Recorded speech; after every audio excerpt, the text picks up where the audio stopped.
Finally, the dog came to the hillside to look at the village where he grew up, and from then on he set out on a wandering path. He traveled through a sea of flowers, crossed a stream, and kept going up the stream, and on rainy days, he could only hide under the table, and no matter how hungry he was, no one would ever call him to eat. That day, he stood in the corner, looking at the food in the cage, and when the owner stopped by, he rushed to the dog cage and ate the food left by others. He was mercilessly chased away by the women and even insulted. He didn't understand why the human beings did this to him. He missed his home and his grandpa, but occasionally, he meets some innocent and loving students who feed him. After all, the school won't allow it to exist because its presence would jeopardize the safety of the children. So security guards are sent to evict it. He weaves in and out of desks and chairs, running away from the sticks and nets of the people he once thought he was close to. But now he's the worst of the worst. He didn't want to be a stray dog. They made him one. After the capture, he didn't trust humans anymore and spent his days wandering in the wilderness. While wandering, he met a stray dog who had the same fate as him, and they fell in love at first sight, and soon they had 3 babies. But it didn't last long when the villagers called to report that stray dogs were coming to the back of their village to feed.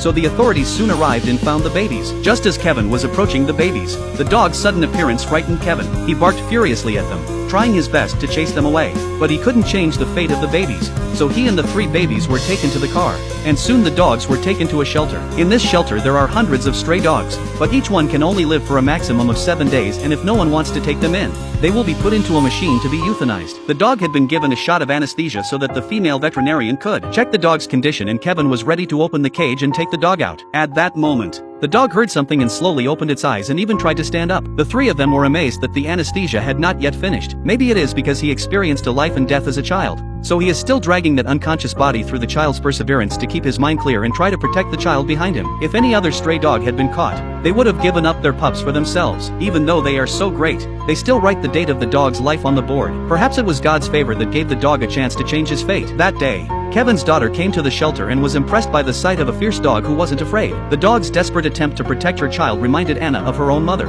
who was in a car accident trying to protect her. Anna cried and looked at her father, begging him to save the dog's family. Seeing his daughter's tearful plea, Kevin couldn't bear to refuse, so he nodded his head and agreed. But according to the rules of the shelter, in order to be eligible for adoption, the dog must first ensure that it does not bite. Obviously the dog does not meet this condition, so it must be changed.